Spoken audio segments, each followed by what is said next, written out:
Hello, YouTube world. So, this is going to be a very esoteric Tommy talk, which is it was a very weird energy that came over me. A very inspiring energy came over me this morning. And perhaps it's fitting then that it is December 21st, which is the winter solstice and the beginning of Capricorn season, and I am a Capricorn in my sun sign. I'll tell a brief story first before getting into the really esoteric stuff. So it was on this date that my grandfather died in 1978, so 45 years ago. This was my grandfather who was in World War II, who was captured by the Nazis and spent most of the war in a POW camp and doing forced labor for the Nazis, repairing their tanks, and ended up escaping by stealing one of the Nazi tanks that he was assigned to work on and driving it out of the camp. So he passed away on this date. Incidentally, this was my mum was pregnant with me when he died, and her due date was December 21st, 1978. But instead of giving birth to me that day, she lost her dad. And she gave birth to me. I was overdue early in the new year. So I was actually born in 79. But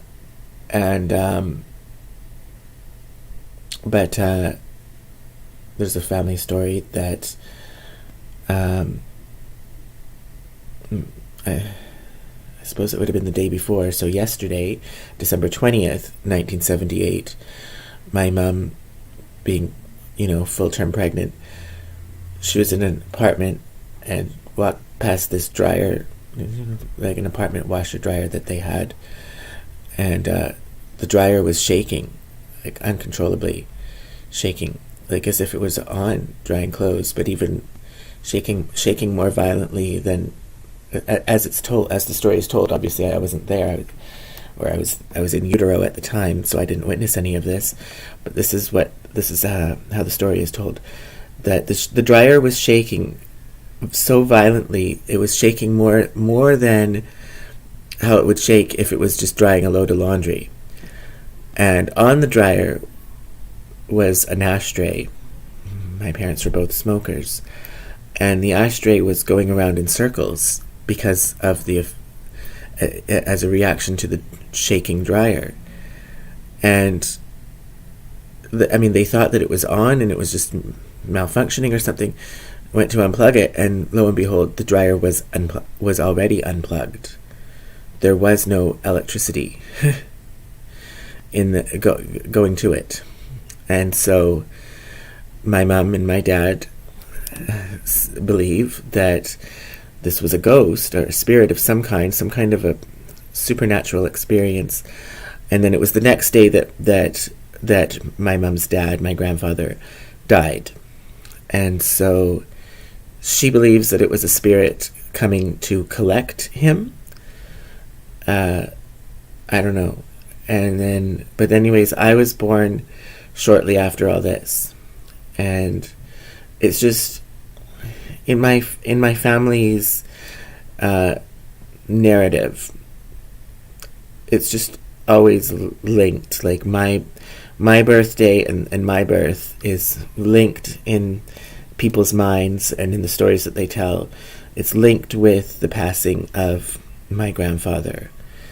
Like my grandmother would sometimes say that I'm a reincarnation of him. Well, I don't know. I don't know about that. I actually don't think so. But I do think that he comes to me or he watches me periodically, like checks in. Not all the time. I think it could go years and years without doing that, but he does periodically check in on me. And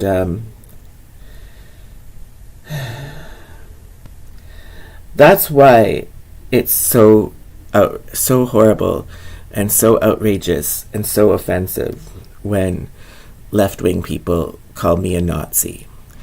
Because this grandfather, who's deeply connected to my birth and probably comes in and out of my life from the spirit world, fought the Nazis and was imprisoned by the Nazis in a POW camp and escaped from the Nazis. So, I mean, if there's anything that I'm not, it's a Nazi. Like, I'm the exact opposite of that. So, but, you know, my refusal to participate in politics or discourses that are racist against white people or bigoted against men or bigoted against straight people. My refusal to participate in such things does sometimes lead people to call me a Nazi. But, I mean, they couldn't be more off the mark. So, I just wanted to say that. There's 2 people watching. Wow. I was going to consider making this a private video, but I'll continue because it's going to get very deep. I just watched a video on YouTube that was, I don't know if it's true or not. I have no idea. I'm just open-minded. I will consider anything because I know that there's just lots of things that I don't know, and that people in general just don't know. So I consider different possibilities, and I consider like things that could be considered to be conspiracy theories. Well, they could be true, or maybe not, or maybe just part of it's true, or maybe none of it's true. I don't know, but this guy, and I don't know very much about the Bible, so let's just say that. But this guy was saying that the 1,000-year reign of Christ has already happened and come and gone. And that, according to the Bible, like most people, I guess, think that that's, or most Christians think that that's something in the future, that Christ will be resurrected and that we will have a 1,000-year reign. But he's saying, no, we've been lied to about the timeline. That already happened. And so the next thing that happens after that, according to the Bible, I mean, I don't know. Like I said, I haven't read the Bible, much of it. But the next thing supposedly that happens after this 1,000-year reign of Christ is that the devil controls the world for a time period. So if it's true that the 1,000-year reign of Christ already happened, we're now in the time period that's controlled by the devil. Well, that does resonate with me. Because, like I've said many times, like I've described it like a demonic world, an inverted world. Like I see signs of that all over the place. So to think that we're in some era that's ruled by the devil, like that does sound like it could be true to me. So part of this is it's a great deception.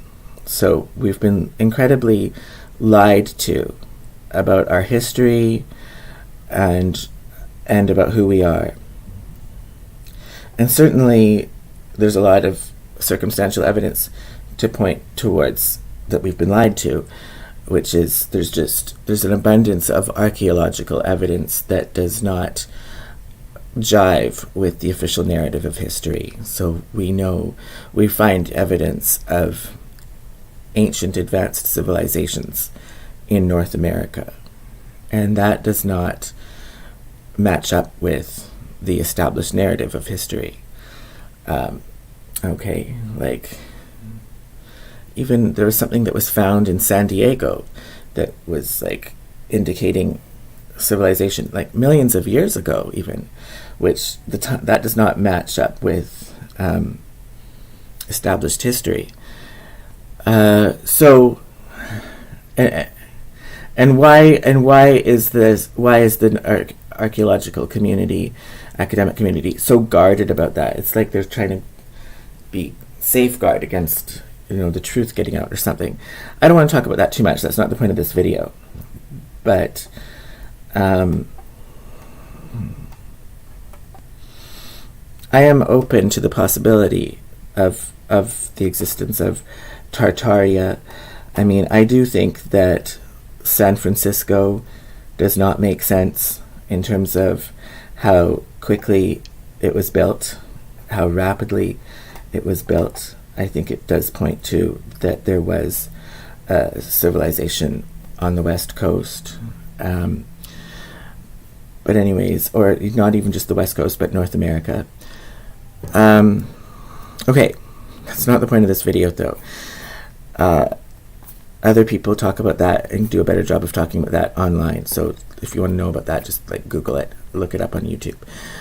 And I don't know if that's true or not. I'm not invested in that theory. Like I said at the beginning, I'm just open-minded because I think that we've been lied to. Okay, so what am I trying to say here?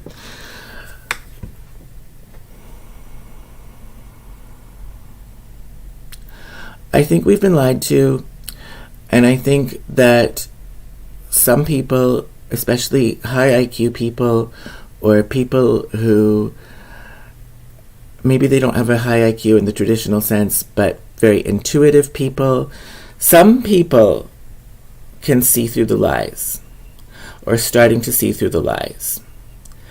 And these people have a very hard time, because once you start seeing through the lies, it becomes very difficult to go along with it. Like, you can't go along with it.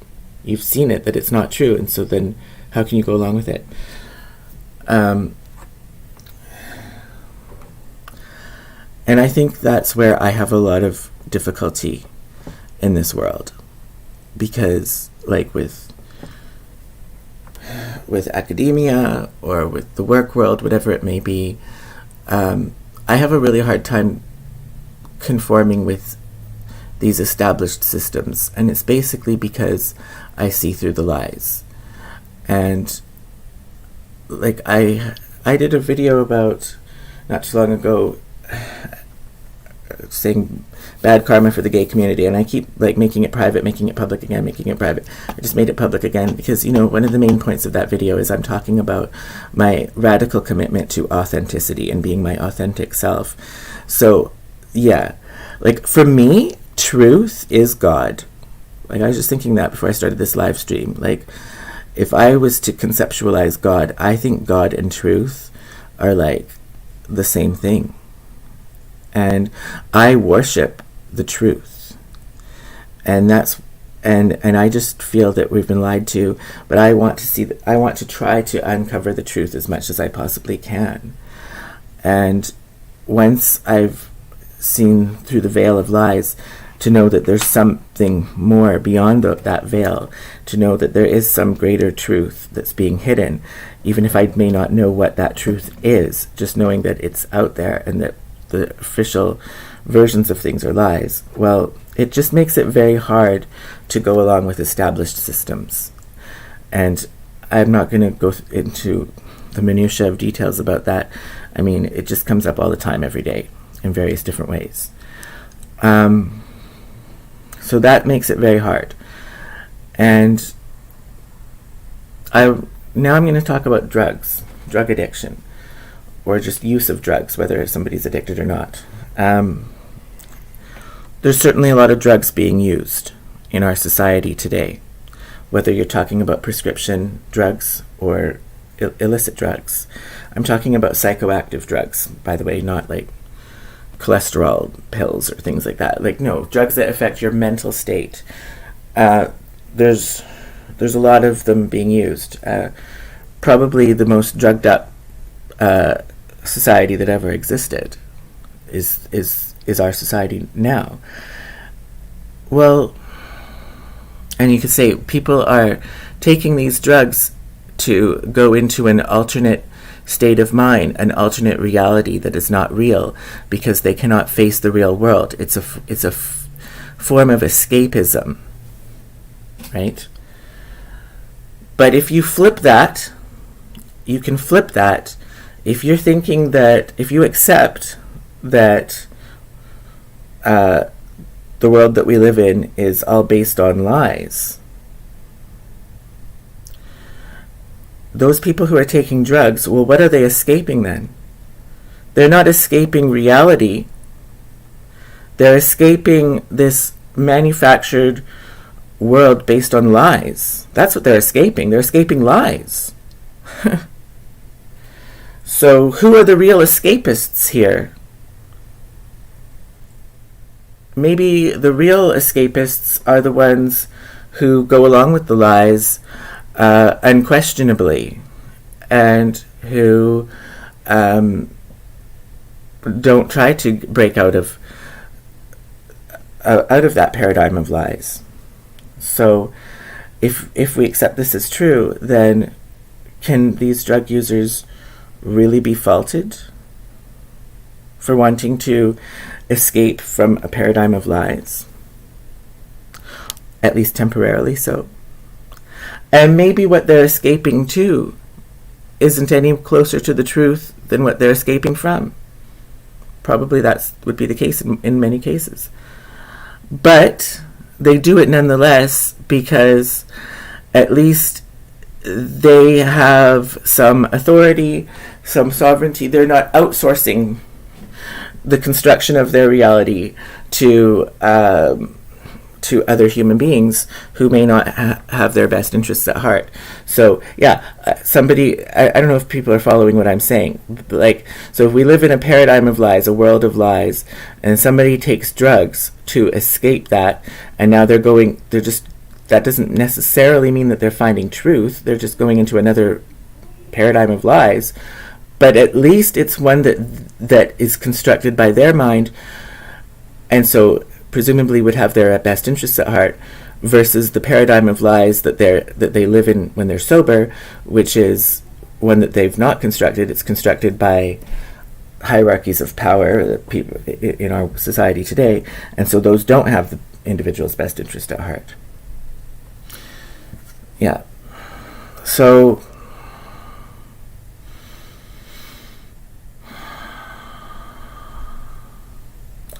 I think that people need to get off their trip about drugs, and especially, and it's a lot of religious people, it's a lot of Christian theology will say you need to deliver yourself from drugs, but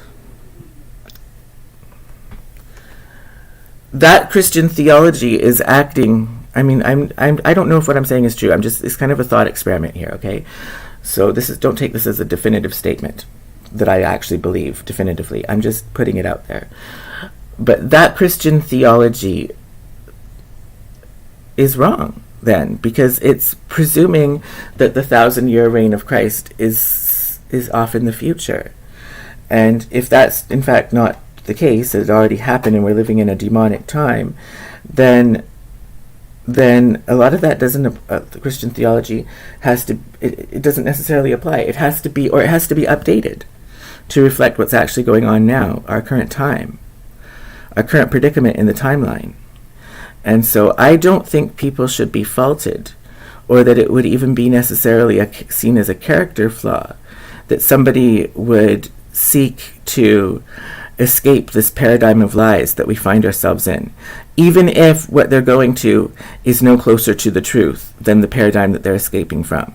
Yeah, no closer. At least it's not one that's going to be constructed against their own self-interest. Right. So, and maybe it could be closer to the truth in some cases, which I think it could be closer to the truth when you're taking psychedelic drugs like mushrooms and that, and you have a mystical experience. So, I think that could be what's going on. And of course, people who dare escape this paradigm of lies, of course they're targets, because the satanically influenced rulers of our time, if we do live in this demonic post-thousand-year reign of Christ time, they would be threatened by that. They would be threatened by anything that can pierce through their veil of lies that they've constructed for us. So perhaps that's why drug users are so terribly persecuted and looked down upon in our society. And all manner of injustices are justified against them, is supposedly in the name of helping them. Yeah, that's just what's been coming into my mind this morning. And so I just wanted to get it out of my mind and share it. I don't know if it's true or not, and I don't know if it's something that I'm going to hold on to as a belief, but I'm just considering it as a possibility. Okay, so that was a heavy talk. I feel like there's more to come out of me on this topic, but at this very moment I can't think of what that is, so I think I better end it on that, just with that right now. Check out my latest music videos. I think they're really good. Thank you. Happy winter solstice. Merry Christmas. God bless you. And peace out.